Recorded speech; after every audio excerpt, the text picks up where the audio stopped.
Hello বন্ধুরা, আপনাদের সবাইকে আমার অ্যানিমেশন ড্রামা ইনশর্টস চ্যানেলে স্বাগত। আজ কতগুলো অ্যানিমেটেড কার্টুন স্টোরি নিয়ে হাজির হলাম। আশা করি আপনাদের গল্পগুলি পছন্দ হবে। চলুন পরপর গল্পগুলি শুরু করা যাক। পিঁমড়ে আর হাতির গল্প। একদিন হাতি নদীর ধারে জল খাচ্ছিল।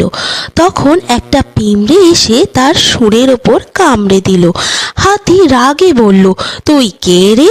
পিঁমড়ে হাসল, আমি ছোট্ট, কিন্তু তুই বড় বলে অন্যকে কষ্ট দিস না। হাতি চুপ করে গেল। নৈতিক শিক্ষা, ছোট বলে কাউকে হেয় করো না। তার যা ক্ষমতা আছে সেটা দিয়ে সে বড়কেও কাবু করে দিতে পারে। আপনাদের গল্পটি কেমন লাগলো কমেন্ট সেকশানে জানাবেন। আজকের গল্প বানরের বুদ্ধি। এক বানর নদীর পাড়ে বসে বসে ফল খাচ্ছিল।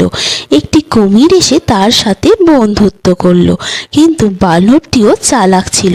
সে কুমিরের মন বুঝতে পারল এবং সে কুমিরকে জিজ্ঞাসা করলো, তুমি আমার সাথে কেন বন্ধুত্ব করতে এসেছো?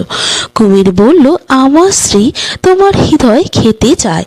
বানর হেসে বলল, ও, সেটা তো গাছে রেখে এসেছি। তখন বলে সে এক লাফ দিয়ে গাছের উপরে উঠে পড়ল। নিজে কুমিরটি হাঁ করে দাঁড়িয়ে রয়ে গেল। নৈতিক শিক্ষা হলো, বুদ্ধি দিয়ে আমরা সব ধরনের বিপদকেই সামলাতে পারি। শুধু বিপদের সময় মাথাকে ঠান্ডা রেখে। কুকুর আর আয়নার গল্প।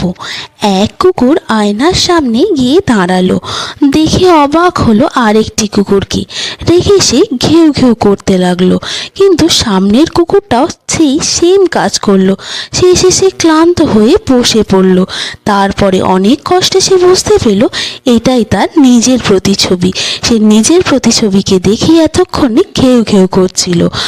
নৈতিক শিক্ষা এখানে এটাই বলা যাচ্ছে যে রাগে প্রতিক্রিয়া করার আগে জেনে নেওয়া উচিত যে আমরা কেন রাগ করছি। আজকের গল্প প্রদীপের শিক্ষা। অন্ধকারে এক প্রদীপ বলল, আমি ছোট, কিন্তু আমি আলো দিই। সূর্য বলল, তুই আমার সামনে কিছুই না। রাতে সূর্য অস্ত গেল। প্রদীপই তখন সবাইকে অন্ধকারের মধ্যে পথ দেখালো। নৈতিক শিক্ষা, প্রতিটি মানুষেরই সময় আসে। নিজেকে কারো কাছে হেরে যেতে দেও না। কেউ বড় বলে তার কাছে নিজেকে সব সময় ছোট করে রেখো না, কারণ একটা টাইমে তুমি হয়ে উঠবে শ্রেয়। শুধু সেই সঠিক সময়টা আসতে হবে এবং তার জন্য অপেক্ষা করতে হবে এবং নিজের উপর বিশ্বাস রাখতে হবে। আজকের গল্প গাছের প্রতিশোধ। এক লোক প্রতিদিন তার বাড়ির সামনে থাকা পুরনো গাছটার ডাল কেটে ফেলত। গাছটার ছায়ায় বসা মানুষদের সে একদম পছন্দ করত না। একদিন প্রবল ঝড় এলো, তার ছাদের টিন উড়ে গেল। গাছটা ভেঙে পড়ল ঠিক তার গাড়ির ওপর। পরের দিন লোকটা অবাক হয়ে দেখল গাছের মূল ভাগ থেকে একটি ছোট্ট চারা গজিয়েছে, যেটা ঝড়েও টিকে গেছে। সে বুঝল প্রকৃতিকে আঘাত করলে প্রকৃতিও তার প্রতিশোধ নেয়। নৈতিক শিক্ষা, প্রকৃতিকে ভালোবাসো, সেও ঠিক তোমাকে রক্ষা করবে। আজকের গল্প বিশ্বস্ত কুকুর। রাতের বেলা এক চোর বাড়িতে ঢোকার চেষ্টা করছিল। মালিক তখন নিশ্চিন্তে ঘুমোচ্ছিলেন, কিন্তু কুকুরটা চুপচাপ জেগে রইল। সকালে সবাই দেখল চোরটা গেটের বাইরে অচেতন অবস্থায় পড়ে আছে।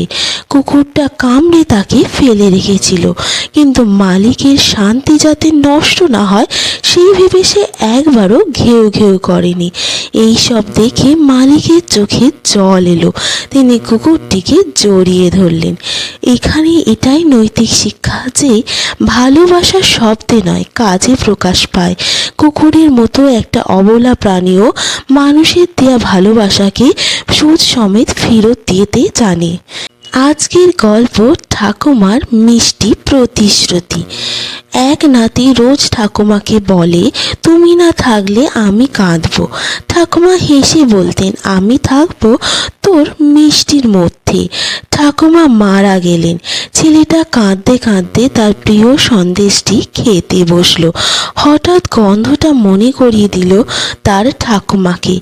ছেলেটা হাসলো, যেন ঠাকুমা তার পাশে আছে এবং তার কথা রেখে যাচ্ছে। নৈতিক শিক্ষা, ভালোবাসা মৃত্যুর পরও বেঁচে থাকে। আজকের গল্প চোর আর আয়না। এক চোর আয়নার দোকানে ঢুকে চুরি করছিল।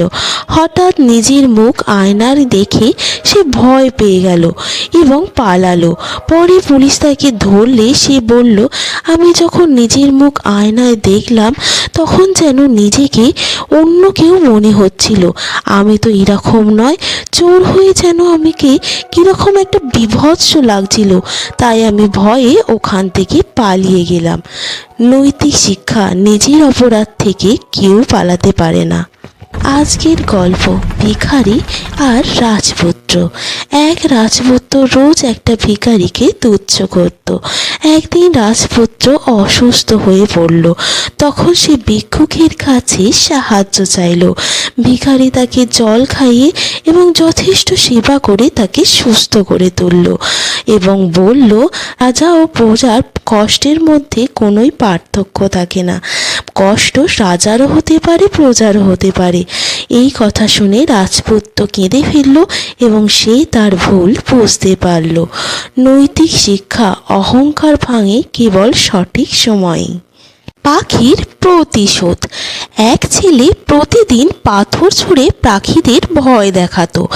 একদিন তার ঘুড়ি গাছে আটকে গেল আর পাখিরা সেই ঘুড়ি টেনে নিয়ে দূরে চলে গেল। ছেলেটি কাঁদলো এবং তার নিজের ভুল বুঝতে পেল। এখানে এটাই বোঝানো হচ্ছে, অন্যকে কষ্ট দিলে শেষমেশ নিজেকেই কষ্ট পেতে হয়। আপনাদের গল্পটি কেমন লাগলো কমেন্ট সেকশানে জানাবেন। এইরকম আরও ভিডিও পাওয়ার জন্য আমার চ্যানেলটিকে সাবস্ক্রাইব করে রাখবেন।